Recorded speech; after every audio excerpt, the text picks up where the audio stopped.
The first part of their journey was performed in too melancholy a disposition to be otherwise than tedious and unpleasant. But as they drew towards the end... I'm Ellen. And I'm Harriet, and this is Reading Jane Austen. This week we're looking at chapters 6 to 11 of Sense and Sensibility. Do you have a 100-word summary? Yes, and I actually found it easier this time than last time because there was so much detail in those first few chapters. And this is, I found, much easier to compress into 100 words. Yeah, well, I mean, she was just giving all that background. It was all that enormous financial and marriage background. Yeah. So much detail in it. Yes. So this time, the Dashwoods arrive at Barton Cottage, where Sir John Middleton is aggressively hospitable. They visit Barton Park, where they also meet Mrs Jennings and Colonel Brandon. The Colonel is the only person who appreciates Marianne's piano playing. When Marianne and Margaret go for a walk, they're caught in the rain and Marianne slips and twists her ankle. She's carried home by Willoughby, and in the following days he and Marianne make themselves conspicuous by their evident preference for one another. Eleanor likes Willoughby but disapproves of their openness. However, Colonel Brandon doesn't want to see Marianne change. So that's mine. What was yours? Oh, nothing like as nice. The Dashwoods settle into Barton Cottage, although they find Sir John and Mrs Jennings a bit vulgar and embarrassing. Marianne is appalled when Mrs Jennings decides that Colonel Brandon is in love with her, since she thinks he is far too old and boring. But her belief that she will never fall in love is shattered when she meets the charming John Willoughby, who shares all her interests. Eleanor is concerned that they are too public in their affection, as it is giving rise to gossip and joking. Right. It's interesting that neither summary even mentioned Lady Middleton, because she's really such almost an nonentity. Yes, and Jane Austen is so anti her, and it's a bit hard to know why. She doesn't say anything nasty to them. She's a nuisance with her children, and otherwise all she tries to do is control her mother and her husband when they're being offensive. One thing that struck me is we get quite a lot of detailed descriptions of the landscape and the area.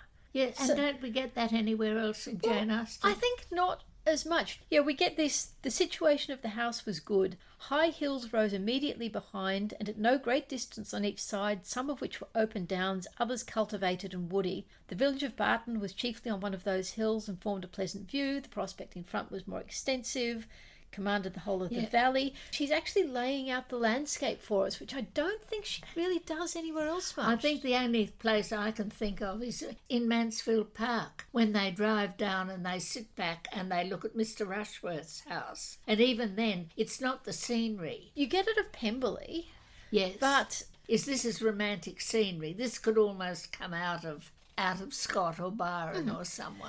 Yeah, see, I didn't read it as quite so romantic. I read it as more prosaic description, because there's not many adjectives in there other than high heels.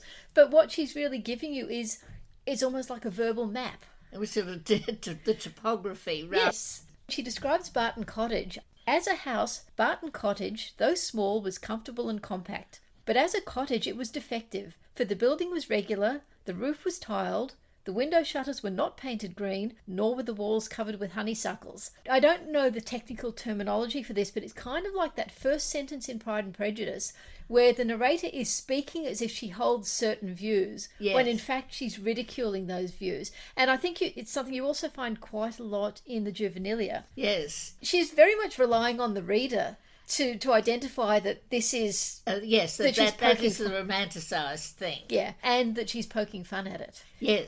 The thing that was fascinating to me about the cottage was we get a picture of the cottage, and then you get Mrs Dashwood saying, "These parlours are both too small for such parties of our friends as I hope to see often collected here." And I just think she's almost fantasising. A few paragraphs further on, it says their visitors, except those from Barton Park, were not many, because they were not prepared to visit anyone whose house they could walk to.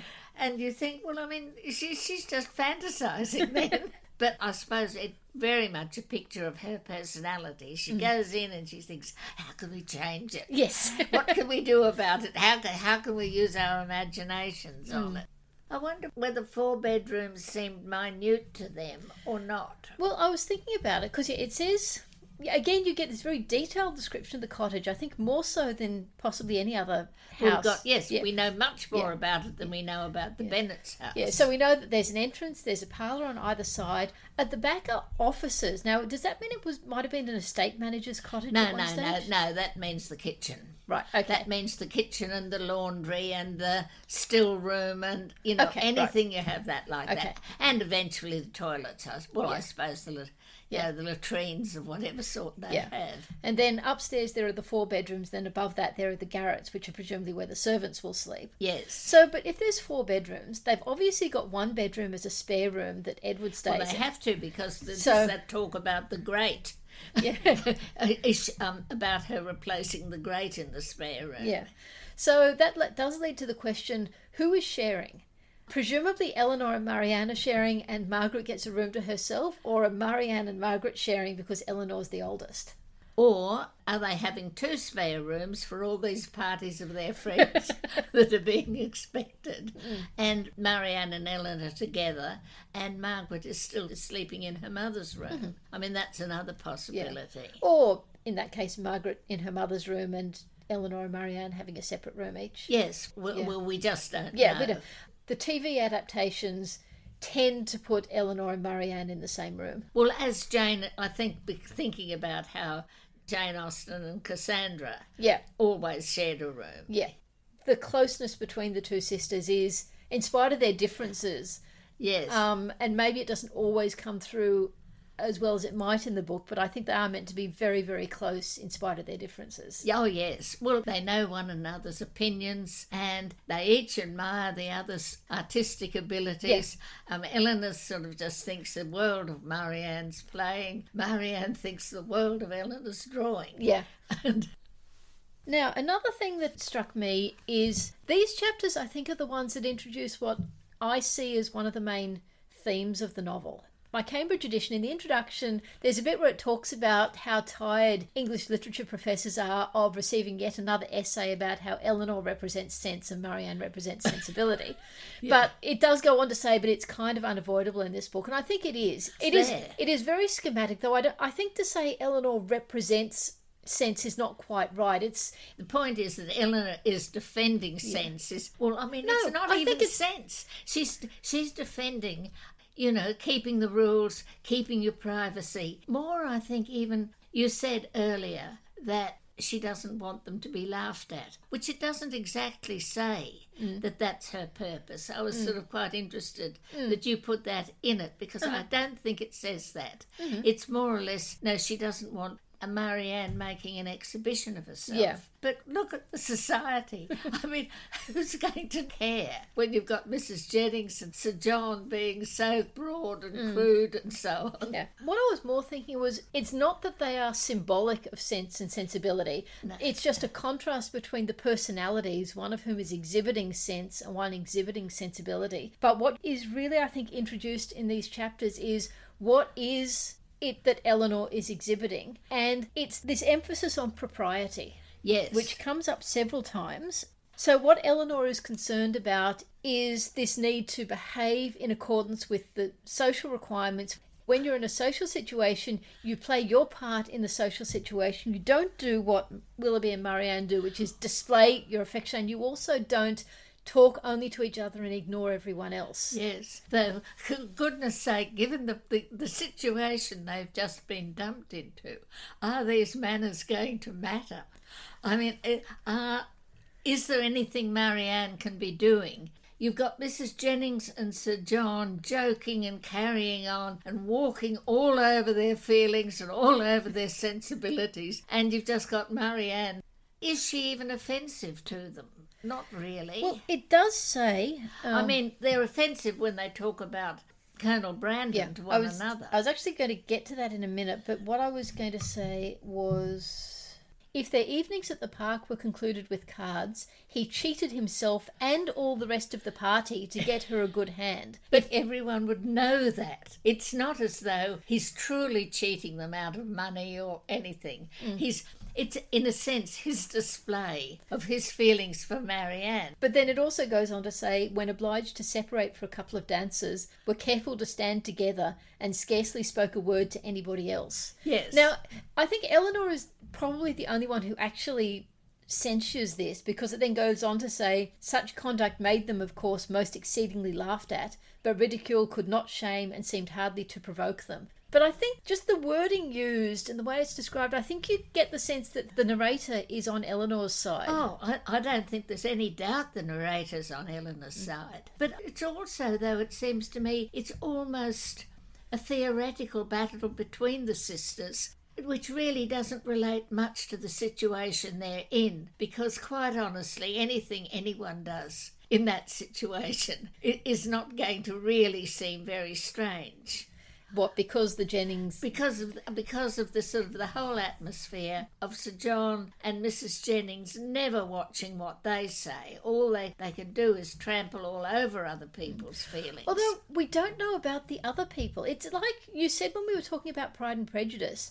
She creates this sense of a community without really telling you about anyone. Yes. In this one, I think she does it less successfully. When they first go to Barton Park, Sir John wanted to get more people and apologised that he couldn't. Yes. And then later on, it says Sir John was a blessing to all the juvenile part of the neighbourhood, for in summer he was forever forming parties to eat cold ham and chicken out of doors, and he held private balls, and little had Mrs Dashwood or her daughters imagined when they first came to Devonshire that so many engagements would arise to occupy their time. So we don't know. It could be that it's not, in fact, the kind of casual company that Sir John and Mrs Jennings offer, but they're the only ones we see, so we don't really get a sense of what the rest of the community is like. Whereas I think in Pride and Prejudice, even though so few of them are named, as you pointed out, I think we have a sense of what that community is like and of how it is different from the Bingleys and the Darcys. Yes, and yet you've got the other thing that pretty certainly Sir John Middleton is probably fairly senior in that community. Yeah. So possibly they're setting the tone of it. Mm-hmm. But, I mean, also, again, you just wonder, because they don't go anywhere else. They only go to the people they can visit by walking. Yeah. So presumably they won't go to dinner with these people. They don't pay morning calls to them. Mm-hmm. They know them only in the context of the social occasions provided by the Middletons. Mm. So in a sense, they don't actually have much other contact. Mm. But because of Sir John Middleton, they're at his place just about every couple of days. Yeah. And he could be a major one. It's just a little bit in the next chapter when they're all ready for that party of pleasure. They all seem to be, he's saying, well, no, we can't break it up, we've got to do something. So they all stay together. Well, they don't stay together, they all split out. But, I suppose there is the point that Eleanor spends a lot of time talking with Colonel Brandon because she finds him the only sensible person to talk to. and you think, why on earth does he spend so much time there? I mean, there he is. He's this man apparently of sense. He's got his own property. Around his property there must be other people. And yet he turns up at Barton, where Mrs Jennings goes on and on at him and has got her own version of all his private circumstances and spreads it around. There's nothing for him to talk about. Well, maybe we assume that before the book began he only visited occasionally.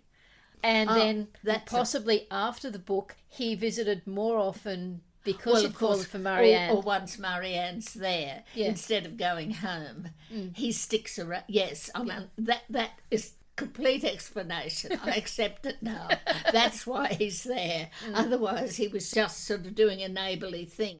So just going back to something we said earlier, which is how Willoughby and Marianne criticise Colonel Brandon.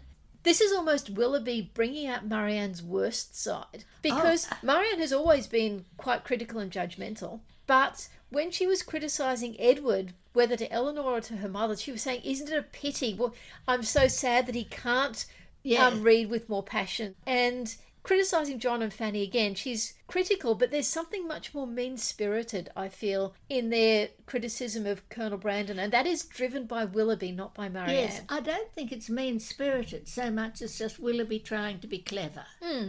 He wants to boost himself, not so much mean-spirited as just choosing someone to show off about. it does show a certain, maybe mean-spirited is too strong a word, but it's a lack of empathy. Yeah, a lack of empathy, because Willoughby says, the kind of man who everybody speaks well of and nobody cares about, whom all are delighted to see and nobody remembers to talk to. And then that is exactly what I think of him, cried Marianne. So it's like he sets it up, and then it goes on to say, that is to say, cried Marianne contemptuously, he has told you that in the East Indies the climate is hot and the mosquitoes are troublesome. Now that is much nastier than anything she says about John or Fanny or Edward. Edward, you don't expect her to say nasty things about, but she certainly could say more about John and Fanny. And it's that word contemptuously. I think it's even the sort of things she says. I mean, there she is. She's supposed to admire people with brains. Yeah. But I suppose one of the things that, I keep thinking is each of them has taken up an attitude, which they've probably picked up from their reading, that Eleanor is picking up a sort of a Dr. Johnson attitude of society matters. And Marianne is picking up a romantic one of feelings matter. Which is her criticism in her next statement about Colonel Brandon. She says that he has neither genius, taste, nor spirit, which I guess is everything that her reading is making important. But I just still feel that the things she says in this exchange, she wouldn't have said them before Willoughby. She wouldn't have said them in that way. She might have felt that Colonel Brandon has neither genius, taste, nor spirit, and that she doesn't really need to be concerned with him, but I just don't think she would have expressed it in that way. Well, I mean, I think this is the sort of thing that what we are seeing, which I'm sure Jane Austen was realising, that he is, in a sense, debasing Marianne a bit. He's giving a nasty twist to what were these deep romantic feelings of you must respond to poetry. And he says, oh, yes, I go along with that. But he's the one that gives it this nasty turn of, if you think awful things about people, well, that's something you should express. Whereas she's never done that before. Yeah, as we said, there's not much dialogue in those first few chapters, but it just feels... Yeah, it feels as though they're each of them encouraging one another. Yeah. In different ways, yes.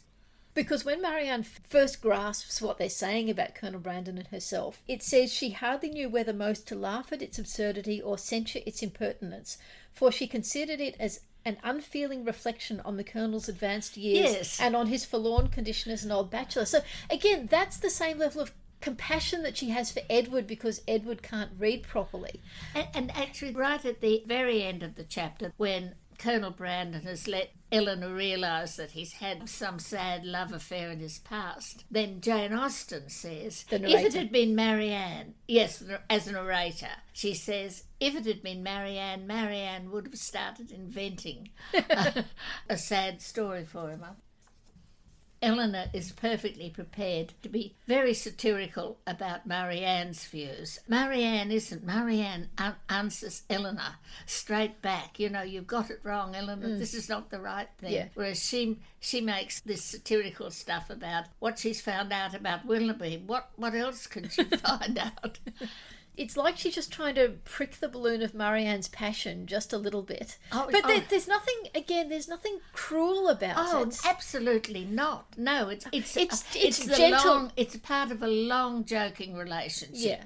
Yeah. She is absolutely laughing at Marianne, but it's gentle laughing at Marianne. Oh, and Marianne knows about it. It's part of a long-term thing. When she does that to Marianne responds absolutely straight and with passion. Yeah. And then it's Mrs. Dashwood that says Eleanor was only joking, that. Yes. And yes, maybe it is a little bit mean of Eleanor to be undercutting Marianne like that, but you still feel that there is love behind it. Oh, absolutely. Not a moment to think otherwise. Yeah. No, there's no way you don't know how deeply Eleanor cares about Marianne. Eleanor is terribly aware of Marianne's responses and Marianne's feelings, whereas Marianne really doesn't really know much about Eleanor. Well, part of that is because Eleanor is very internal, which again is part of this whole self-command thing that comes out more as the book goes along. Yeah. But also Marianne does care about Eleanor. It's why she's distressed that Edward lacks passion. She can see that Eleanor likes Edward, and she wants Eleanor to have the man that she deserves, and she's so disappointed that Edward does not meet her very exacting standards. Yeah, absolutely. There is this really close, in both parts, such a desire for the sister to never be disappointed and to get everything she wants and deserves. Yes. But again, I think the author comes down on Eleanor's side and is saying, well, Eleanor has a clearer picture of what might go wrong for Marianne. Marianne's standards applied to Eleanor maybe aren't quite right. Yes. So did you have a favourite sentence from these chapters? Yes, I do, but you've in fact already read it out, but I'll still read it again because I want to make a particular point about it. Yep. Brandon is just the kind of man, said Willoughby one day when they were talking of him together, whom everybody speaks well of and nobody cares about, whom all are delighted to see and nobody remembers to talk to. Now, the thing, it's not so much that I enjoy the sentences, what fascinates me is that you've got Jane Austen giving Willoughby an almost Oscar Wilde style epigram. It reminded me immediately of a cynic is the man who knows the price of everything and the value of nothing. Yes. And then some other ones like all women become like their mothers, that is their tragedy. No man does, that is his. I mean, they were a bit smarter, but there isn't all that much in between. But there you've got Jane Austen. When Willoughby's being clever and smart and so on, she gives him something which is almost the pattern of the epigrams that Oscar Wilde was using. I just thought it was worth noting that you've suddenly got that pattern. Yeah, and I think another thing that's significant about that is, for all that I said it's a bit mean-spirited, it goes towards showing Willoughby as being a very witty person. And somebody who likes using his mind. Yes. So my favourite line actually comes from the same exchange. All right. So it comes just after Marianne has said that Colonel Brandon has told Eleanor that in the East Indies the climate is hot and the mosquitoes are troublesome. And what Eleanor says to that is, he would have told me so, I doubt not, had I made any such inquiries, but they happen to be points on which I had been previously informed. It's not heavy sarcasm, but it's lightly sarcastic. Yes. And very relatable. Yes. The character we're going to talk about this week is Mrs Jennings, and I thought I might start by just reading the first introduction of her because I think there's some interesting bits in there. It says, Mrs Jennings, Lady Middleton's mother, was a good-humoured, merry, fat, elderly woman who talked a great deal, seemed very happy and rather vulgar. And I think it's interesting that the word fat is used there because Jane Austen does sometimes go a bit for fat shaming. Does she? Yes. Who else has she? I'm thinking in Persuasion of Mrs Musgrove's large fat sayings. Oh, right, yes. I think that's about the only other one. I mean, you probably could have had a go about Lady Bertram. She was probably fat, but we don't hear much about her, do we? Well, you kind of assume she was fat because she never gets any exercise. Yes. But it also, the fact that it says she was rather vulgar. I suppose the thing that struck me was the picture that you get in the earlier parts of the book. She's not really a comic character in the sense that we listen to her talking. No. But what you are told, she must have been appalling. It must have been absolutely dreadful to go and visit the Middletons and immediately just waiting for the next obvious joke from Mrs Jennings, and poor old Eleanor, who's had to listen to her over and over again tell about the death of her husband. It says Eleanor has heard it. She could have learned it off by heart, it says. She was an everlasting talker, and from the first had regarded Eleanor with a kindness which ensured her a large share of the discourse. She had repeated her own history to Eleanor 3 or 4 times, and had Eleanor's memory been equal to her means of improvement, she might have known very early in their acquaintance all the particulars of Mr Jennings' last illness and what he said to his wife a few minutes before he died. So, yeah, she's an inveterate talker. It says she's very vulgar. It also uses quite negative language about her. We do find out in the following chapters that she is vulgar. Well, you can call it vulgar the way she talks about Colonel Brandon and his little love child. Yes, she doesn't use the word love child until later. She doesn't mention it. It goes all the way through. No, but the child is brought up. Yes. she sort of rather coyly says publicly, we will not say how near a relation for fear of shocking the young ladies, and then says quietly to Eleanor, who she must have enormous respect for because Eleanor's only 19, that she's his natural they probably do have some 15-year-olds there. Yeah. But the other thing, again, presenting her in this really negative light at the start is, again, not in these chapters we're reading, but when Willoughby and Marianne have gone off and then they come back and no one knows where they were, Mrs Jennings finds out because she had actually made her own woman inquire of Mr Willoughby's groom. And I think that word actually just telegraphs just how extremely vulgar it seems to be, yes. And how intrusive. Yes, how intrusive, what an appalling act it is to do. So at the start you get this picture of Mrs Jennings as someone who's, it does say she's good-humoured. You don't certainly get any sort of impression of her having any malice or anything, but zero sensitivity to anybody else. Yes. And massively vulgar, massively talkative, quite boring, and someone who the more exquisite sensibilities of the Dashwood family just feel she's almost not... Well, when Eleanor makes that point, her society would not do us any... Yes, what Eleanor says of her is... And this is after Mrs Jennings has invited them to go to London with her. Yes. She says, though I think very well of Mrs Jennings' heart, she is not a woman whose society can afford us pleasure or whose protection will give us consequence. Yes. Basically, that's her feeling, is that it's all very well to meet her with Sir John Middleton, but they do not want to be seen as, as her protégés. But then this all turns around when they go to London. The first thing, before they even leave, is that we learn that Mrs Jennings has a settled habitation of her own.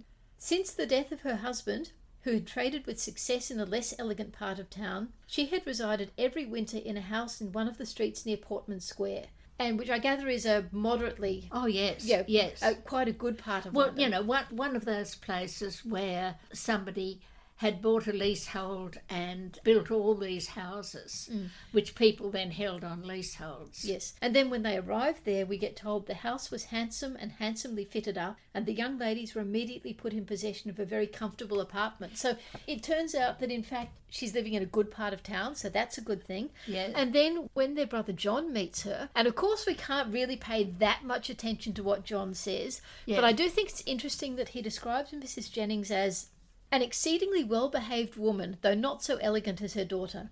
Your sister need not have any scruple even of visiting her, which, to say the truth, has been a little the case, and very naturally, for we only knew that Mrs Jennings was the widow of a man who had got all his money in a low way, and Fanny and Mrs Ferrers were both strongly prepossessed that neither she nor her daughters were such kind of woman as Fanny would like to associate with. But I can now carry her a most satisfactory account of both. So again, we can't really trust John, but John is not immediately repelled by her. What we probably can trust is for John to be like Oscar Wilde's cynic and know the value of everything. Yes. And he probably sort of runs his eye over the value of Mrs Jennings' property, her furniture, her footman, her...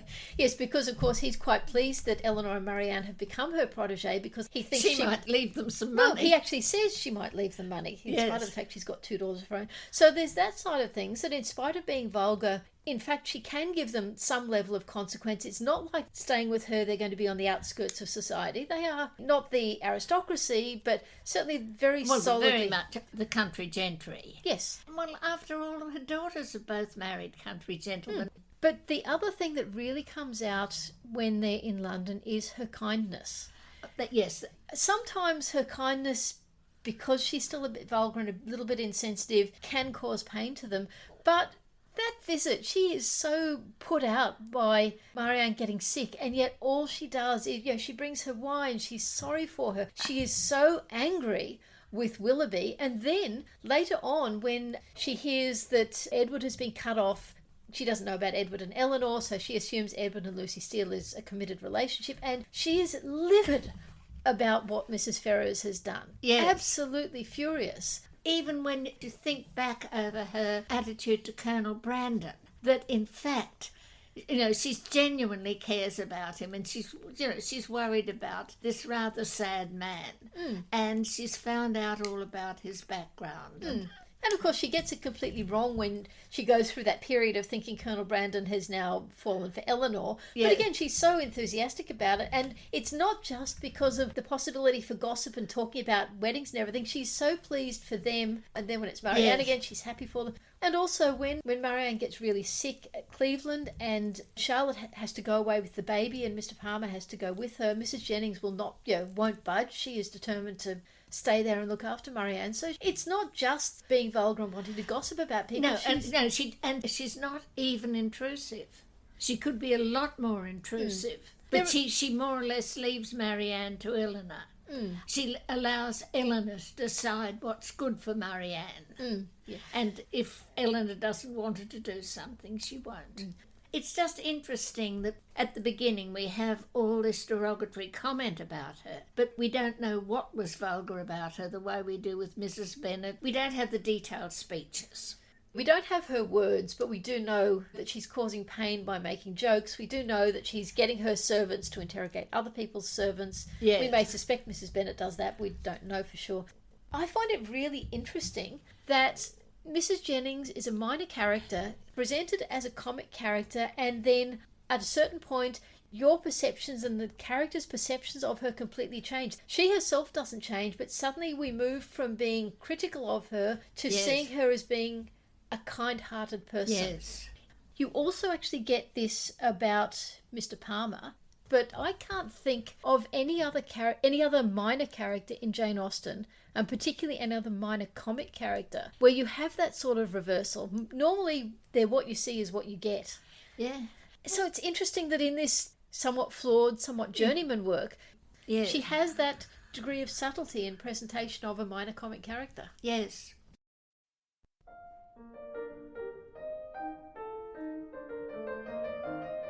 This week, what I'm going to talk about in the historical section is what the gentry of Jane Austen's time did with themselves all day long. It's particularly prompted by this little passage. The ordinary pursuits, which had given to Norland half the charm, were engaged in again with far greater enjoyment than Norland had been able to afford since the loss of their father. Sir John Middleton, who called on them every day for the first fortnight, and who was not in the habit of seeing much occupation at home, could not conceal his amazement at finding them always employed. And this just sort of brought up the other thing that a couple of times when I've been talking on other aspects about this sort of class was the extent to which, when you say, well, what did they do with themselves? And you have to say, well, they visited one another. What else did they do?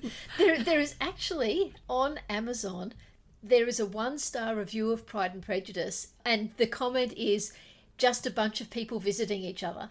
Yes.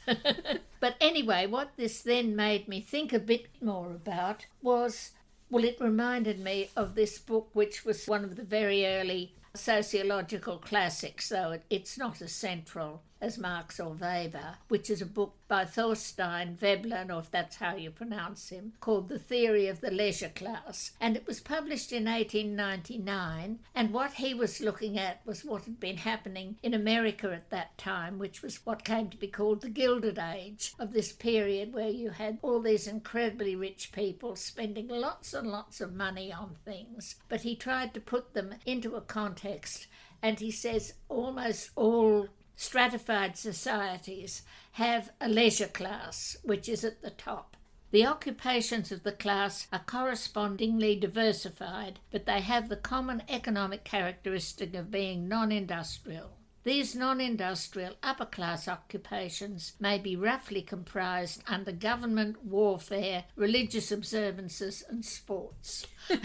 And if you think about it, this is the sort of thing that is what Jane Austen's characters, and particularly the ones in Sense and Sensibility, are engaged in. We don't hear much about them doing anything in government. Sir John Middleton isn't a member of Parliament. Mr Palmer may... He's thinking of going in for Parliament, but we'll talk more of that when we talk about Mr Palmer. But I think it's probably likely that Sir John was a Justice of the Peace, if nothing else because the Justice of the Peaces used to get together, and obviously he wouldn't, well, he would not want to avoid anything that other people did. He also went in for hunting, which also involved a lot of people. But otherwise, mainly, they were just people visiting one another. Oh, one other thing that comes out of Veblen that one could think about in relation to these people in Sense and Sensibility is one of the things he said that economically, and he was supposed to be writing an economic treatise rather than a straight social one, was that they went in for what he called conspicuous consumption. He didn't think much of these Vanderbilts and Rockefellers and so on, spending all this money. But what he also said was that then created a demand for unnecessary goods right down the society. Everyone looked at what the people above them had and wanted to have the same. And I was just wondering, do you think that is characteristic of, say, even of the Dashwoods? Well, certainly there's that bit, which we'll be coming to in a few weeks' time, when Edward visits and Margaret says, "I wish someone would give us a fortune apiece." And then Edward says, "What magnificent orders would travel from this family to London. What a happy day for booksellers, music sellers and print shops. You, Miss Dashwood, would give a general commission for every new print of merit to be sent to you. And as for Marianne, I know her greatness of soul. There would not be music enough in London to content her. And books, Thomson, Cooper, Scott, she would buy them all over and over again. She would buy up every copy, I believe, to prevent their falling into unworthy hands." So that's conspicuous consumption, but it is consumption driven by artistic sensibility. This is the sort of thing they can do. The arts, and in a sense at this period even the sciences, and the way the Dashwood women spend their time is mainly in artistic things. So when Sir John is surprised that they're always doing things, yes, is this the kinds of things they were doing at Norland, which would have been painting and music? And going for walks and so on, yes. Okay. Because in my book about the making of the 1995 Pride and Prejudice, and also Emma Thompson's diaries about Sense and Sensibility, one of the things the filmmakers had to look at is, what are the people doing? In Emma Thompson's Sense and Sensibility diary, she talks about a meeting they have when she was asked yet again what physical activities can be found for Eleanor and Marianne. Painting, sewing, embroidery, writing letters, pressing leaves. It's all depressingly girly. And in Pride and Prejudice it says that one of the directors was keen that the Bennet girls should be active in their scenes rather than just doing their embroidery. So they found out games that they might have played aside from cards, and then there are scenes of them in the garden cutting off flowers and herbs and things. They wanted to avoid lots of scenes in which everyone just sits and talks. Though I think a bit later morning calls were more or less formalised. It was that you came in and you sat there. There were different times you were supposed to stay and go visiting people. I mean, if a young man had been asked to dinner, he was expected to turn up the next day and sit for a quarter of an hour in the hostess's drawing room. And I mean, Sir John's always calling on them. I bet he isn't doing anything. But also the sort of sport they were doing is conspicuous consumption. The hunt was something that these foxes are allowed to roam loose, and somebody is spending all this money on keeping hounds, probably Sir John Middleton, and of course all that keeping of game birds for shooting. Though that was also actual consumption. You shot them and then you ate them. Well, they did eat them, but nobody ate the fox. No. One thing that I did wonder, and this again is something that gets made more of in some of the pop culture adaptations, is this big drop in income the women have. So they've gone from having a household full of servants to just 3 servants. Yeah. Does this mean there would be some things they would be doing that maybe they didn't before, like they might be doing more plain sewing than embroidery? Almost certainly they. Well, after all, remember when Fanny goes to Portsmouth, she spends all her time finishing off the shirts Yes, but are there other things that they might perhaps... Well, I mean, the point is we don't know that they wouldn't be doing some of the cooking because, Mr. Collins assumed that the Bennets would be, and obviously the Lucas girls were always helped with puddings, so they could. So that also could be some of the things Sir John was surprised to see them doing, or would they have... Oh, I don't think they would have been... He would have seen what they were doing in the household. I suppose it's not a very big house, so probably if they had, a couple of servants. I think it says they have 3 servants. Yes. So there's not all that much for them to do, particularly if the women do the dusting, which I think might be a late Victorian one, but washing the good china from breakfast in the living room, having a basin brought in, but I think that might be a later development. So they were probably doing things like that. Mm-hmm. And some of those Sir John would have seen, and maybe some he wouldn't. Yeah, I'd say he wouldn't. He probably wouldn't have even seen them if they were doing any washing. Oh, yes, of course. In the Watsons, there's that bit about the sisters being involved in the Great Wash. I'm a little unclear as to what exactly that means. The Great Wash was every 6 weeks. That's why people had a dozen of everything, because they'd only do the washing once every 6 weeks. It was a great wash because it was all the sheets and all the underclothes and all those things would all be washed at once. Okay. And it would take perhaps almost a week to get it done. So I forget the exact wording in that book, but that doesn't necessarily mean they're directly involved in it, just the whole house is upside down because it's happening. Everybody's doing it, and they would be supervising and also perhaps doing some of the final ironing and so on like that. And maybe if there was lace or something, they'd be washing that themselves. They'd probably be washing that, or they might wash that in the stockings themselves. So they might wash that through the weeks. Whereas, of course, for Sir John and Lady Middleton, all of that would be happening in the background. She would say to the housekeeper, it's time for the great wash. And then it would just happen. And it would happen, yes. That is the way Jane Austen would have grown up. She grew up somewhere that was really quite busy because her father was running a school and the boys lived at the school and their mother was continually busy doing all these other things, and they were still able to do all the Austen intellectual things. So you could see Jane Austen could probably be a bit satirical, rather like Veblen, about these people with nothing to do.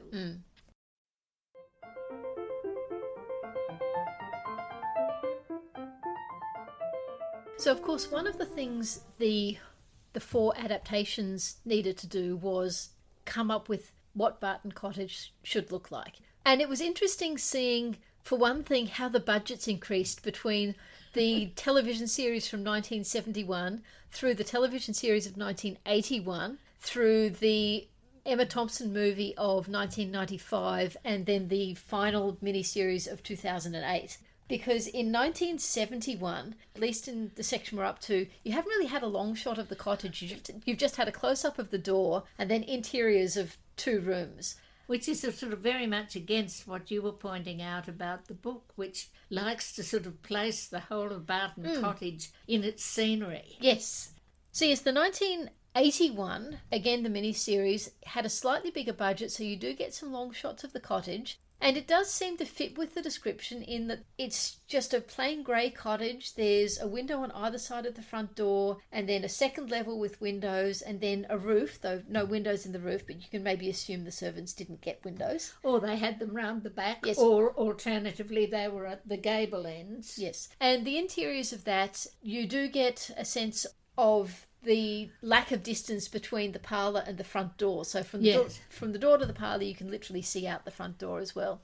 The 1995 Emma Thompson movie version, the cottage seems a little bit bigger. You do have windows up in the roof, and there are a series of small windows on the upper floor rather than a couple of larger windows. But if you look at the ground floor again, it's just an entrance and a window on either side. So probably again about the right size, maybe a little bit too big. The rooms inside seem a little bit nicer than they did in the 1981 miniseries. But possibly going a little bit too far is the 2008 miniseries, where they built the interiors in Pinewood Studios, but the exteriors were this sort of cottage really close to the sea, and it seemed a little bit wide on the ground floor. There were more windows and yet only one exterior window at the front on the upper floor, so it really didn't seem to fit with the description. No, well, the picture you've shown me of it, it definitely doesn't. And it looks far too old. It's not a modern cottage. And while it hasn't got honeysuckle, it looks as though it could well have honeysuckle. Well, maybe it would have honeysuckle if it wasn't so close to the beach.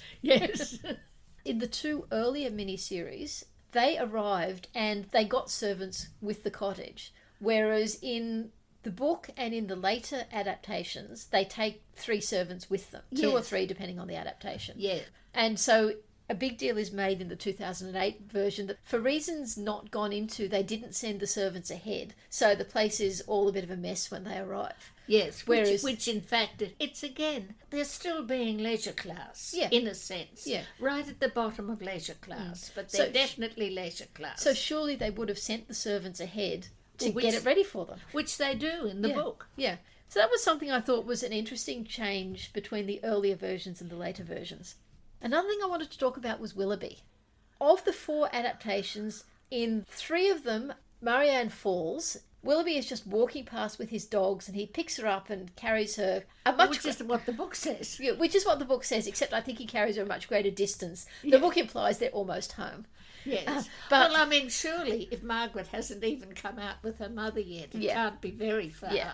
Whereas in the 1995 one written by Emma Thompson, she kind of goes a bit over the top with Willoughby because he's not there on foot with his dogs. He's on horseback, the rain is teeming down, the horse comes up behind Margaret, she screams, he leaps off the horse, he checks Marianne's ankle, he picks her up. It's so large-eye romantic. You could totally see why Marianne completely fell for him because it absolutely fit her vision. But it is, I think, not what Jane Austen was envisaging. She was envisaging something a fair bit more prosaic. I don't think it was even raining, but... Oh, no, it was raining, because that's why they're running down the hill. All right, yes. So, of course, in the 2 earlier miniseries adaptations, because they've excised Margaret from the story completely, Yes. Marianne is either walking on her own or just walking with Eleanor. But the other thing that particularly struck me with the second miniseries, the one in 1981, is that Willoughby is genuinely charming. He's better looking than the other men who are in it. He's blonde, which is not how I envisaged Willoughby, but he's blonde, he's pretty, but he has charm. You can totally see why the whole family would like him. Yes, and why Mrs. Smith would like him. Yes. Now, the Emma Thompson movie has cast Hugh Grant and Alan Rickman as Edward and Colonel Brandon. Yeah. So there was no way they were going to be able to cast someone who is notably better looking than them. Yes. So Greg Wise, who plays Willoughby, he's very good looking. He's quite charming. Somehow though, when he takes Marianne back and they talk about how Marianne has been reading Shakespeare's sonnets to us, he says, look, I carry a copy of the sonnets with me at all times, which obviously isn't pre-planned, but somehow seems a little bit creepy. Yes. So he is certainly still quite charming, but somehow the one in the 1981 version, with less drama around his arrival, somehow had a bit more charm. On the other hand, in 2008, you remember I said the 2008 one actually starts with Willoughby's seduction of Eliza. Yes. You don't see his face, you maybe wouldn't pick it's him, but that concept of Willoughby not being a nice person is carried through in his first appearance, because when Brandon comes to call just after he's brought them back, Brandon sees Willoughby and Willoughby sees Brandon, and there's ominous music, and Brandon clearly doesn't like Willoughby. And it's not... Well, Brandon wouldn't have known yet. I can't remember from the last time I watched this, and in this time I'm watching through, I'm only going for the sections that we're up to. So I don't know if it comes out later that Brandon perhaps knew that Willoughby had seduced Eliza but hadn't yet found Eliza. But... clearly there is bad blood between Brandon and Willoughby. Like, it's not just the looks they give each other, it's this background music is very, very honest. And then what you have is there's a ball with Willoughby and Marianne dancing, and then Brandon actually calls Willoughby aside and asks him what his intentions are towards Marianne, which I just thought was completely stupid. And he's got no right to do it. Which Willoughby says. But again, it just is setting up Willoughby as... there's something sus about him, which you don't get in those earlier versions and you don't get in the book, and I think is so important to the presentation of Willoughby that you don't suspect there's something wrong with him. In that seduction scene, is he brutal or is he charming? It's basically a sex scene. All right. So So it's a bit hard to know. Yeah, Yes. because there's almost no dialogue. It's all about starting with a sex scene. Yes.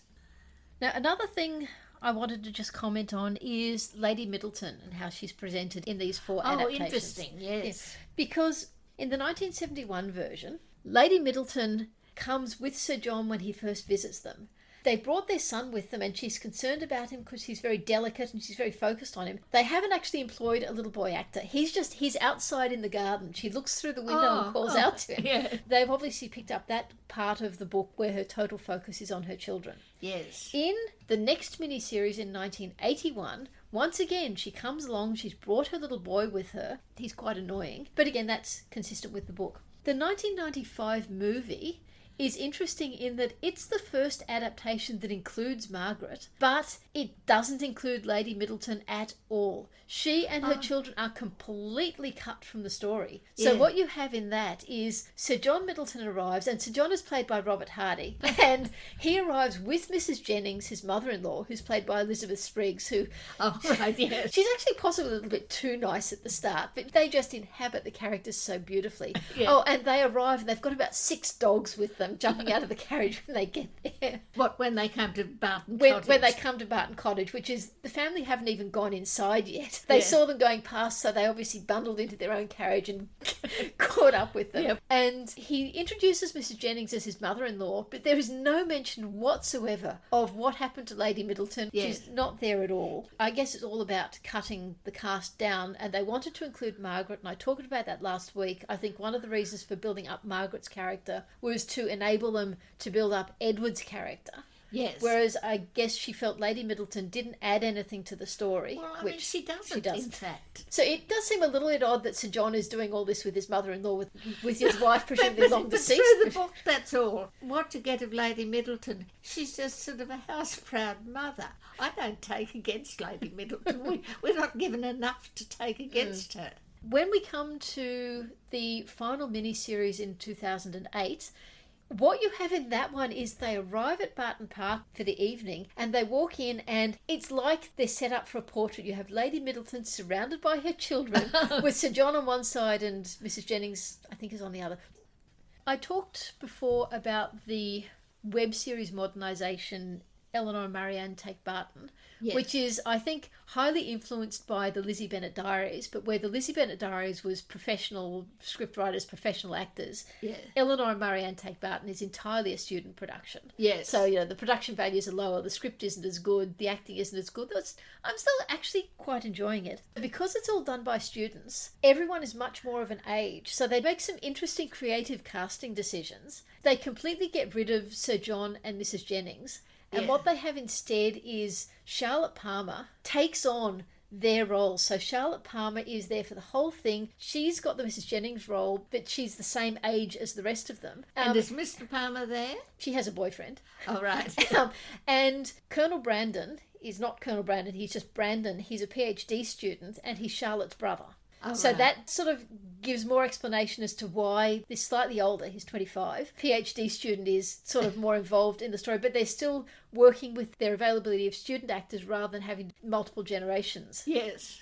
But one thing I thought was quite cute in that is the scene where Marianne and Willoughby get stuck into Colonel Brandon, and then at the end Willoughby says, I dislike him for these 3 reasons. He wouldn't buy my horse, he said it was going to rain when I wanted it to be fine. And slightly adapted text, but that scene appears exactly in this adaptation, which I thought was quite nice. Oh, right, yes. Well, there was even a horse in it. Well, no, it wasn't a horse. His motorbike or something. Yeah.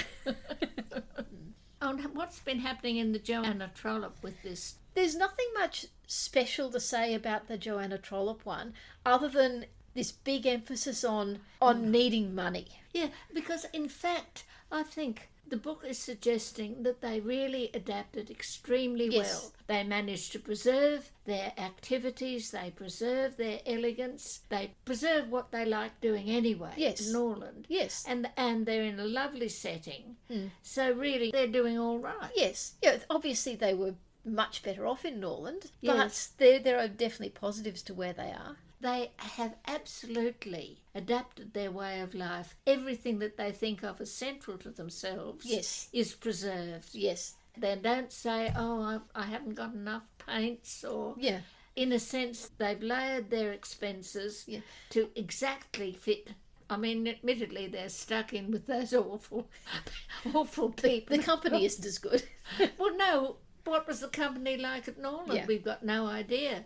Only Edward is ever going to follow them. All these parties of their friends, and they're obviously not going to come from Norland, or not going to come from wherever they were in the Norland area. So I said there's a lot of emphasis in this, in the fact that Eleanor was about to start her last year of her architecture course, and she has to give it up, but she gets a job. Marianne's sprained ankle is replaced with an asthma attack that Willoughby saves her from. Sorry, that Wills saves her from. Yes. Their way of getting around the fact that there are 3 characters called John in this book is that Sir John Middleton becomes Jono, John Willoughby becomes Wills, and then I think their brother John just stays as John. So. Yes.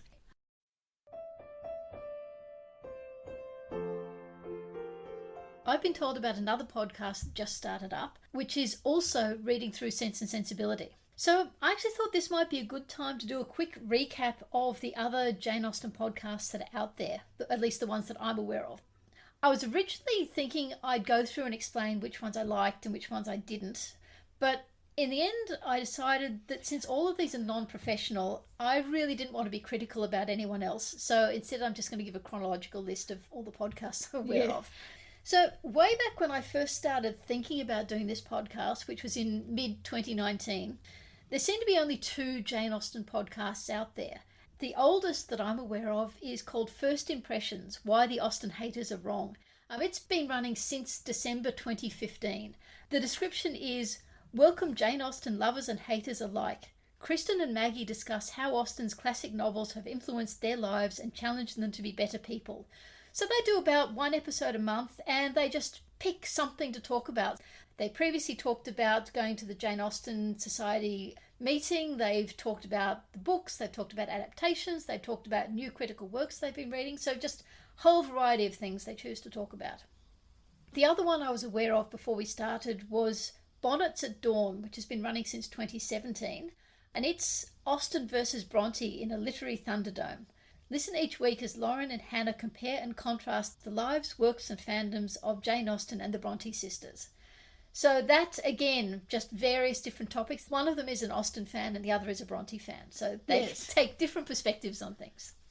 Neither of those podcasts were doing close readings of the books. So I thought we'd be offering something a bit different. But then after we'd started work on the podcast and before we released the first episode, I discovered 2 new podcasts had just launched that year. In July 2019, The Daily Nightly, A Jane Austen Journey. That's one in which Annie and Jessie read through the books 5 chapters at a time and talk about them, kind of like we're doing, but with some slightly different perspectives. They started with Sense and Sensibility, then they did Pride and Prejudice, and they've just started doing Mansfield Park. Then the other one was the Austen Archives, which started in August 2019. So obviously 2019 was the year for Jane Austen podcasts to start. That one, they're looking at the film adaptations. Every episode they choose one adaptation, and they're doing all film and TV, including the Modernisations. As well as those 2, also in 2019, but one that I only recently discovered, was one called Manners and Madness, which started in October 2019. That one is 2 friends, they're called Maya and Christian, one who loves both Jane Austen and David Lynch, one who is only passingly familiar with both, explore their bodies of work and the adaptations of that work. So they alternate between doing an Austen work or a David Lynch work. Who's David Lynch? He's a film director, writer, musician and artist as well, I discovered when I checked on Wikipedia.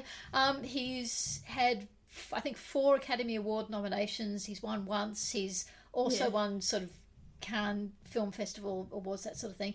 And finally, after all that, is the new one that just started in December 2020, which is called Reclaiming Jane. It's by Emily and Lauren, and their approach is, if you've ever felt like you're not allowed to like Jane Austen, whether because her work is too white, too academic or too straight, we've been there. And this podcast is for you. Each episode we use a different theme to guide our reading, letting us focus on representations of sexuality, race, and everything in between. They're not quite doing a close reading in the same way we are, but they're still doing it 5 chapters at a time, and at the moment, they're kind of running parallel to us. Ours are coming out about a week and a half after theirs, so we're basically tracking through the novel at about the same rate. All right.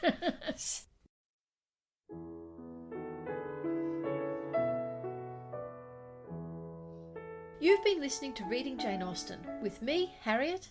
And me, Ellen. In our next episode, we'll be looking at chapters 12 to 15 of Sense and Sensibility. The structure of this podcast was inspired by Harry Potter and the Sacred Text. Our music is Creative Commons performances of pieces Jane Austen might have listened to. You can find us on Facebook at Reading Jane Austen and our website readingjaneausten.com. You can email us at readingjaneausten.com or rate and review us in your podcast app. We hope you'll join us next time.